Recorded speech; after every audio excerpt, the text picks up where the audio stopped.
తెలుగులో ఏ సినిమా విజయం సాధించినా తన సినిమా విజయంలానే ఫీల్ అయి ఆ సినిమా డైరెక్టర్ ని అభినందించే వరకు నిద్రపోని స్టార్ డైరెక్టర్ ఎస్ఎస్ రాజమౌళి. ఆయనకు తన మన అనే భేదాలు ఉండవు. కొందరికి ఆర్టిఫిషియల్ గా మాట్లాడడం రాదు, ఉన్నది లేనట్టు లేనిది ఉన్నట్లు కల్పించి చెప్పడం రాదు. అలాంటి వారిలో రాజమౌళి కూడా ఒకడు. ప్రస్తుతం ఉన్న హీరోల్లో రాజమౌళికి జూనియర్ ఎన్టీఆర్ అంటే చాలా ఇష్టం. వారి రిలేషన్ గురించి ప్రత్యేకంగా చెప్పాల్సిన అవసరం కూడా లేదు. వీరి కాంబోలో వచ్చిన స్టూడెంట్ నెంబర్ 1, సింహాద్రి, యమదొంగ సినిమాలు బ్లాక్ బస్టర్ అయ్యాయి. అలాగే దర్శకుడు సుకుమార్ అంటే జక్కన్నకు అంతే అభిమానం. మరి తనకిష్టమైన ఇద్దరు వ్యక్తులు కలిసి సినిమా చేస్తే రాజమౌళి ఆ సినిమాపై ఇప్పటి వరకు ఏ కామెంట్స్ చేయలేదు. అందరూ ఎన్టీఆర్ నటనను, సుకుమార్ టేకింగ్ ని మెచ్చుకుంటున్నారు.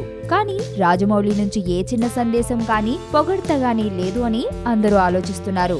అయితే రాజమౌళి మౌనం వెనుక ఒక స్ట్రాంగ్ రీజన్ ఉందట. అదేంటంటే సంక్రాంతికి బాలయ్య, జూనియర్ ఎన్టీఆర్, కింగ్ నాగార్జున, మరో యంగ్ హీరో సర్వానంద్ తమ సినిమాలతో థియేటర్లలో సందడి చేస్తున్నారు. ఇందులో అందరూ రాజమౌళికి కావలసిన వాళ్లే.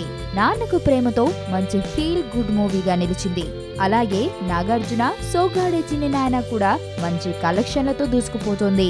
అలాగే ప్రభాస్ సొంత బ్యానర్ అని పిలవదగ్గ మూవీ క్రియేషన్స్ లో ఎక్స్ప్రెస్ రాజా కూడా కామెడీ సినిమాగా రేసులో ఉంది. ఇలా ఏ సినిమాకి ఆ సినిమా డిఫరెంట్ జోనర్ లో దూసుకుపోతోంది. వీటన్నింటినీ మెచ్చుకుంటూ ట్వీట్ చేస్తే బాలయ్య సినిమా డిక్టేటర్ కి ఏమని ట్వీట్ చేయాలనే సందేహం వచ్చిందట. లేనిదాన్ని చెప్పడానికి రాజమౌళి వెనకాడతాడు.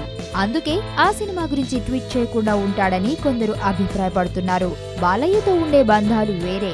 వాటన్నింటినీ వదులుకుని ఈ 3 సినిమాల గురించి ట్వీట్ చేస్తే అంత బాగోదు.